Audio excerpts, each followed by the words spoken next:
Hello, ladies and gentlemen, and welcome to, or welcome back to, another episode of Haunted Gaming R.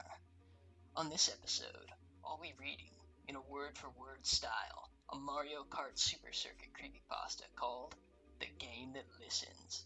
So, suspend your disbelief, grab your car keys, and let's drive on into The Game That Listens. This story starts with me. I purchased a game called Mario Kart Super Circuit for the Game Boy Advance a while back, and as I could tell, it was a Mario game. The plumber from the Mushroom Kingdom who has to save the princess all the time. I got it from a game station quite a while ago.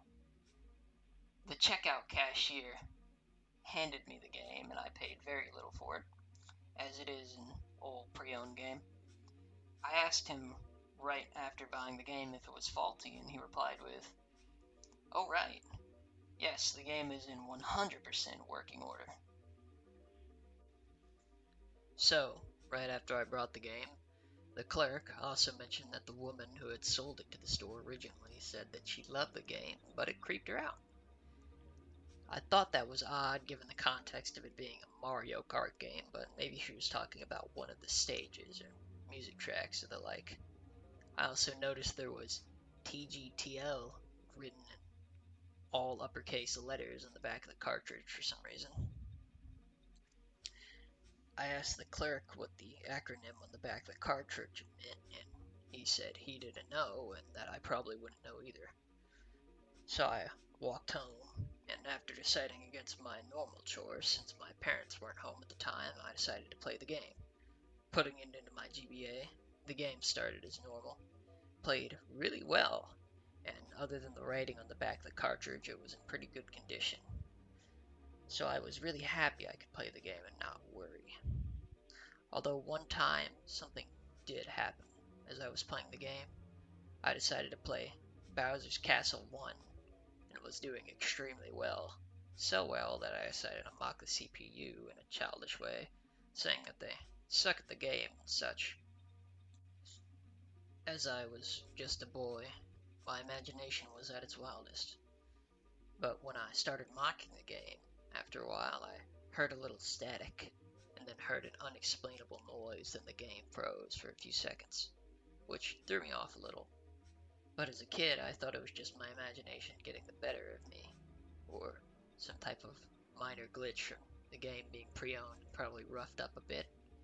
So I turned off the game in a mixture of fear and annoyance. I didn't play the game till about a week later, forgetting about the glitch. I carried on with the game, and it played normally until I shot at the game because I lost a race I really needed to win. And then the game did the same thing as last time and went all staticky and froze for a second. But seeing this was not a coincidence, like I assumed it was last time, I turned off the game and then turned it back on straight away. Doing this is what I regret, because as soon as I turned it on, the game did something odd. It showed a white screen and text. A mostly bit-crushed voice came out of my Game Boy speaker. The text was black, mostly expected. The voice coming out of my speaker sounded like a calm woman. She said hi. I was extremely scared, so I did not speak. The screen flashed red, and her calm voice was broken into a horrible, croaky gurgle, which sounded like she had seen a child getting murdered. "Answer me," she said in a demanding voice. So I said hi. Her voice rumbled back into a normal, calm voice, and I talked to her extremely confused. At the time I was playing the game, I was on my own, just in the middle of the track, too scared to move from where I was. After a while, we talked for a bit, and she said her name was Sandra. When I got comfortable, she told me some things, but gave extremely little information. As I got used to talking to her, she suddenly stopped talking, and all I can hear was ripping and tearing. No visual content, however. Suddenly, the game's main screen showed Mario, Luigi, Peach, and Toad,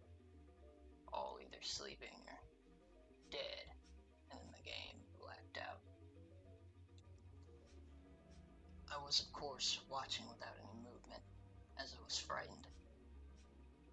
It then faded back into a white screen, and I said, after a minute or two of waiting, "Hello?" There was no answer. I decided to say hello again, and then the game made a clicking noise. And then it slowly faded into Mario's head twisting. Every time I said a word, Mario's action was different. I said, "Sandra," and Mario closed his eyes. I said, "Hello," and then Mario opened them. I said, "Hello," for a final time, and then Mario smiled demonically, his head spinning. This continued for a minute or two, then he started laughing manically. I waited for a minute or two out of curiosity, but nothing but the sound of static softly humming was heard. I turned off the Game Boy as I sat frozen in place, thinking, staring into the blackness of the screen. I managed to turn on the Game Boy another time, and it started normally. The game was back to normal somehow, and has been fine since this moment in history. It still makes me shiver when I think about it, but luckily it's never happened again. I'm very confused to what any of that meant, what exactly the implications or ramifications were of any of those events, too. The aftermath. What happened after that day? I had a few recurring nightmares every now and then, but that only happened for a week or two, then the nightmares left my system. I also did not play the game after testing one track for about another 3 months. My memory of what I talked about to Sandra is quite weak. I think I got 6 questions, but only remember 3. This is because I was scared out of my mind by what happened at the end of that unbearable journey.